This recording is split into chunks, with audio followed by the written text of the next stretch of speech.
G'day folks, I'm Wren, they, them, and today we are doing my best books of 2024. So we're going to do my 10 favourite books of the year. These are just randomly picked throughout the year. I think I'm going to do a separate video for comics, graphic novels and manga, because otherwise this entire list would just be that. So all of those will be in a separate video, but for this one we're just talking about novels and novellas. Any age range, any genre, it's a wide array of stuff here. Alright, so starting off with number 10, we have A Girl Called Corpse by Reese Carter. This is a middle grade that I read earlier in the year, and so much fun. Like, the title alone had me very intrigued. And this is about a ghost called Corpse. She calls herself Corpse, she doesn't know what her real name is. And in this world, ghosts can have like one of, I think, 3 different kind of powers. So Corpse can kind of possess things. And what she does with that ability is makes herself a body. So like, she's got like seaweed hair, like shells or buttons for eyes or something, worms for lips, like all of these really creepy things to make herself a body, which I love the creep factor. It was very, very fun. She is in the house of these like 2 or 3 witches, and in this the witches are bad. And she's trying to get away from them and figure out what their big plans are. She has a friend named Simon who is a giant spider, which terrifying, but Simon is amazing and we love him. It's such a fun book that I was so hooked. It's full of adventure, fun times, with like that little creep factor, which I love. Like, there is some messed up stuff happening in this, but it's told in a way where like it wouldn't necessarily scare a kid. But I had the best bloody time with this. So much fun. I read the sequel as well, and that was really good. And look, there's even a map.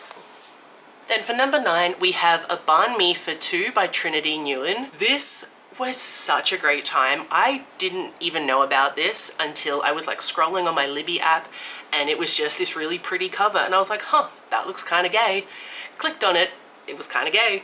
So I read it and I had such a fun time. This is a older YA contemporary with a romance. I wouldn't classify this as a singular romance. I think it is very much more about these 2 girls and their individual stories, and they just so happen to fall in love. We are mainly following this young girl who's just out of high school, and she secretly travels to Vietnam. Her parents think she's gone somewhere else in the world, because her parents are Vietnamese and her mum refuses to talk about Vietnam and whatever went on there. But this girl really wants to know her heritage and her history. She wants to know about her mother and the life she had in Vietnam. So she goes there to experience Vietnam, as well as to try and find her family, with like nothing to go on but a few photographs. But while she's there, she meets this girl who actually turns out to be the author of her favorite food blog. This other girl, she's been really struggling with her food blog. She's kind of like lost her passion for food, and she's really struggling with what she wants to do in her life. So these two meet up and they kind of help each other in a way. They're gonna help this one girl try and find her family, and they're gonna help this other girl to find her passion for food again. And it is very much their individual stories, but they help each other along the way, and they do fall in love and have a very sweet romance. But this really is about their own journeys, and it just so happens that, you know, they fall in love and have the sweetest little romance.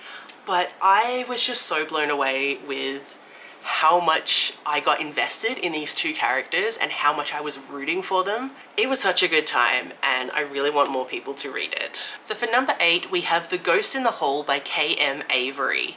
This is a book I've had on my Kindle for ages, and I've got like the whole series now, but I was like, oh, I'll get to it one day. And then I decided to actually read it, and I had the best time. Such a good time. Like, if there was a book that was very much a majority of my tropes, this was it. In this story, there was this pandemic, and the result of that was, yes, a lot of people did die, but afterwards a lot of people either got a kind of psychic ability, or they were transformed into a creature. Our main character got the ability to talk to the dead, so that is what he does for a career now. You know, he helps the spirits move on, and he is asked to clear this house, but when he goes there, he realizes there are like 20 plus ghosts in this one place, and that's unusual. And there's a weird kind of energy to everything that he's trying to now find out what the hell is going on with these ghosts and with this house. While he's there, he meets this guy who he got turned into an orc during the pandemic, and he's kind of like working as a gardener to this like manor house. He kind of teams up with the psychic to give him some history of the place, and those two end up falling in love. They have a very, very sweet relationship, and like there's no big drama or big issues. Like they fall for each other and they love each other and they support each other. It was lovely. There's definitely a lot of steamy scenes in this. Quite a lot, which is fine. I love that. This is queer, if I didn't mention. They're both men. Well, an orc, but like a man, you know? I thought like the way the ghosts interacted with this guy and like what he had to do, super fascinating. Loved the relationship. It was such a fun time. And just like the vibes of it, like there was a lot of humor and a lot of like disaster gay energy, but like in the best way, you know? Like he's a fun time, but he's also a mess. And we kind of love that. So this was such a fun time, and I'm really looking forward to continuing this series. So for number 7, we have Me by Amber McBride. I don't know what the title of this is because it's like in brackets, I'm not sure, but this is a novel in verse, a YA. I have never gasped so loud at a plot twist than I did in this. I can still remember the oh my god, because like I didn't pick up on it because I was so invested in this story and like just flowing along, and like I could see everything in my mind about what was happening here. It's like a movie playing in my head because that's how well this is written.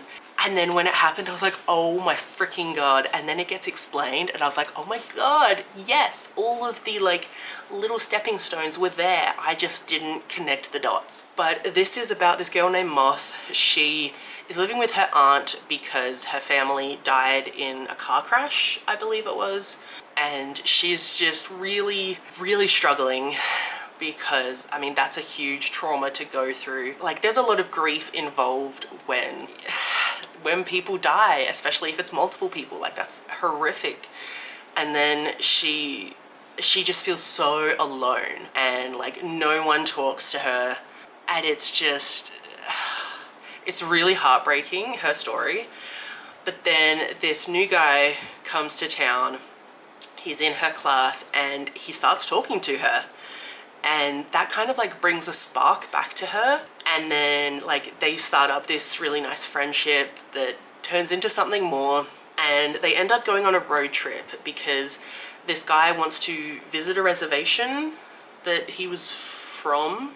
And then while they're on that road trip, things are revealed and shocking moments. But I don't think I've ever read something that was so beautifully written. And I love stuff about grief, even though I'm never going to address my own grief of the loss of my sister. That's too much. I'll read about other people's grief, and then I feel like that can slowly help me deal with my own grief. But this was absolutely beautiful. And I love what this says at the back. It says, here is an exquisite and ultimately uplifting story about identity, first love, and the ways in which our memories and our roots steer us through the universe. Yeah. And number 6 is A Good Girl's Guide to Murder by Holly Jackson. Is anyone shocked this is on my list? Me too. I did not want to read this for the longest time because I didn't think it would be for me. Like, I saw it, I saw all the hype, and I was like, yeah, that sounds cool. Doesn't sound like my kind of thing. I'm not the biggest crime, thrillery, mystery type person. I prefer the more horror stuff. Oh my god, it was fantastic. I 100% understand the hype. But in this, we are following this girl who is investigating a murder that happened in her town a couple of years ago. And like she's kind of doing it for like a school project, and obviously like she gets very intertwined with the mystery of this place. She ends up connecting with the victim's brother, and they kind of are trying to solve this mystery together because everyone thinks that his brother was to blame, but he's like, no, he wasn't. And so he's trying to clear his brother's name. Oh, it's so entertaining and so fun. I am obsessed with their dynamic, these two characters. Oh, it's so good. Like, he's so kind of snarky, but in a nice way. Love him. He's such a fun time. I was really hooked with unraveling this mystery. I wanted to know what was happening, and I felt like every time there was like a red herring, it wasn't just put there for the sake of misleading you. Like, it felt very legitimately a part of the story, not something that like, oh gosh, that would never happen. Like, it felt real. With like the reveal, like I wasn't shocked, but I also like didn't see it coming in a way, because it was like, this was told so well that like it did give you all of the clues, so you could have picked it from the get-go, but there was also so many other suspects that it could have been that you're like, well, it could kind of be any of them. They're all looking pretty good for this. And so then you kind of forget about that one person you thought of at the beginning, and then it comes back around to be that person, and you're like, God damn, kudos, job well done. Like, it was so good, so entertaining, and now I'm very much looking forward to reading the rest of the series. And then for number 5, we have The Land of Roar by Jenny McLaughlin. This is another middle grade. So in this, we are following these twins who have kind of drifted apart. They used to be much closer, but now they've gotten to that age where you start having different interests and you start noticing what's cool and what's not. And you find your sibling is the not. They go to their grandpa's house to spend some time with him, and they remember that they used to tell this story when they were kids, that they had this full imaginary land and there were all these intricate things in it, and you know, they really miss doing that. Then they find out that that mystery land was real and it's in trouble. So they find their way going to this place and helping out everyone who's there that like they created, but because they have like forgotten about it, things have been disappearing. And there was a lot of creepy moments because there's like a villain in this, a little bit creepy. But this was such a fun time, really interesting world that was built, really interesting like relationships, and it had a lot of humor, because most middle grades do. Just so entertaining, and a lot of the times that's all I want from middle grade. Then in number 4, we have another middle grade, and that is The Wild Robot by Peter Brown. Oh my god, I loved this so much.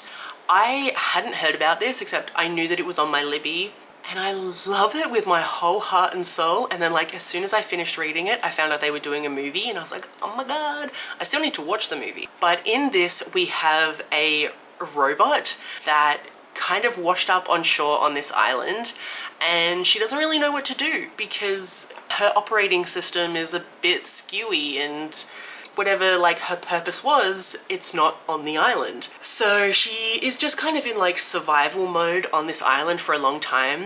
One day she stumbles across this baby gosling, which is like a little bird, and its family has died.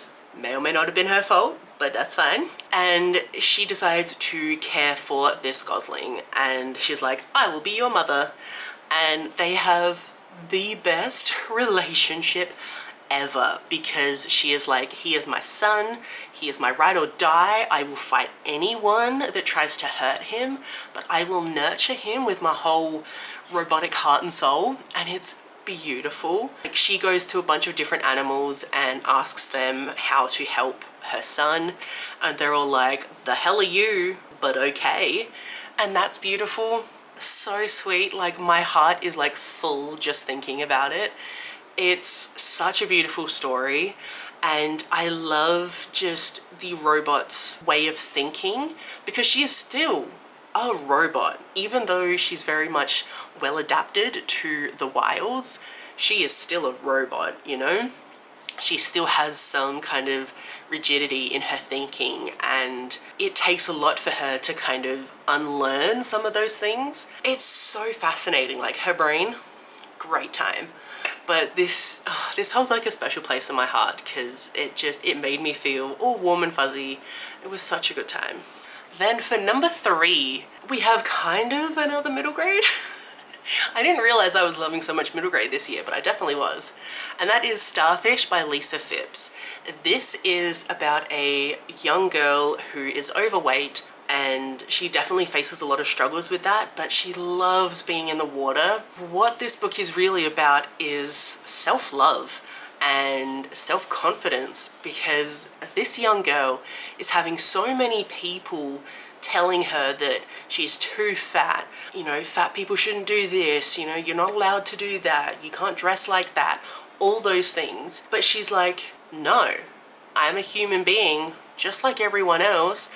I deserve the same respect as everyone else, regardless of what my body looks like. And also, my body looks awesome. My heart. Oh my God. If I had had this book as a kid growing up, I think I would have had a lot less body issues. It's a phenomenal book that, like, it definitely healed me a little bit reading it, because this girl is standing up for herself and knowing her self-worth and knowing that being fat is okay.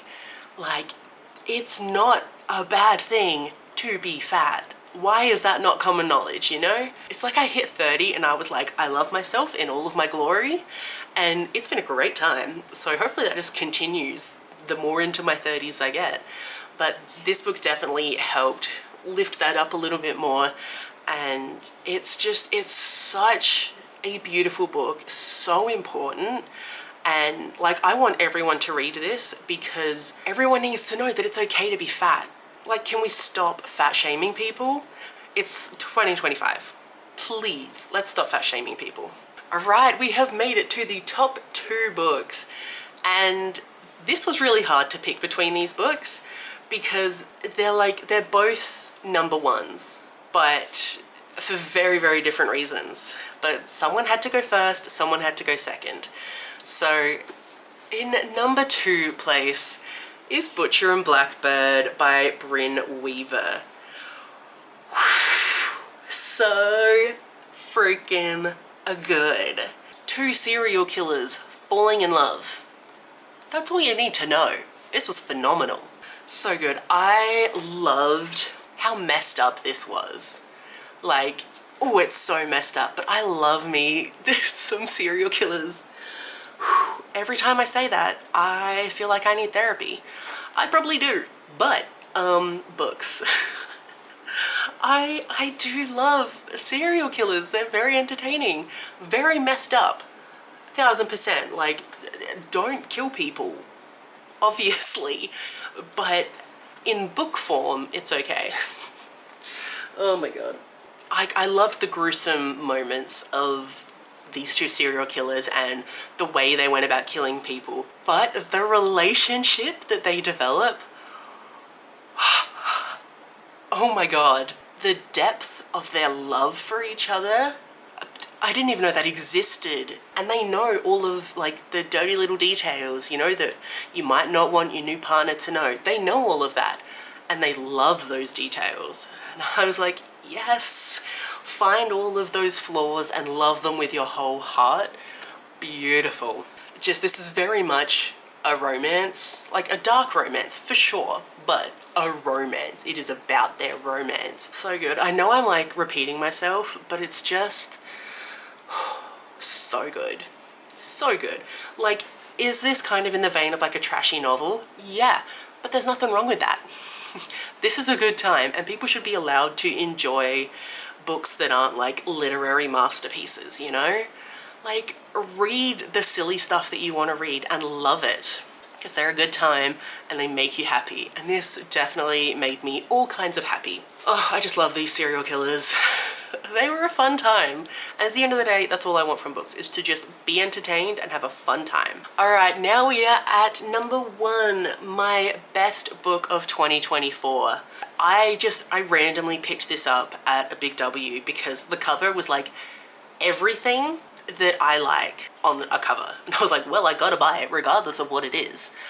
And I bought it and I read it and oh my god, this book was made for me. And that is Where the Dark Stands Still by A.B. Poranek.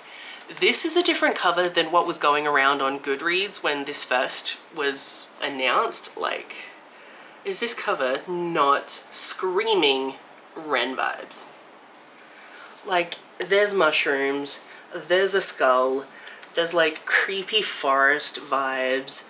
It's got the green and the purple, which are my colors. It's stunning. This is about a young girl who goes into this forest because there's a rumor that there's a particular plant that can grant you a wish, and she desperately wants that wish.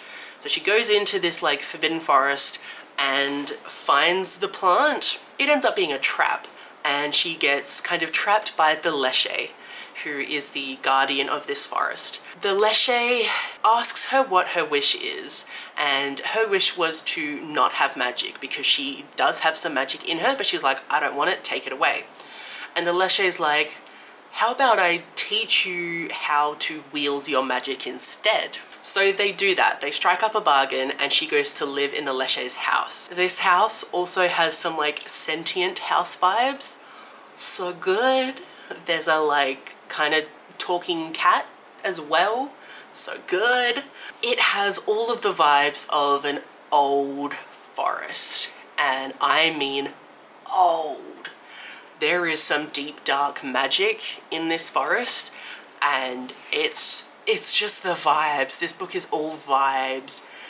The vibes I love. Dark, creepy, forest, old.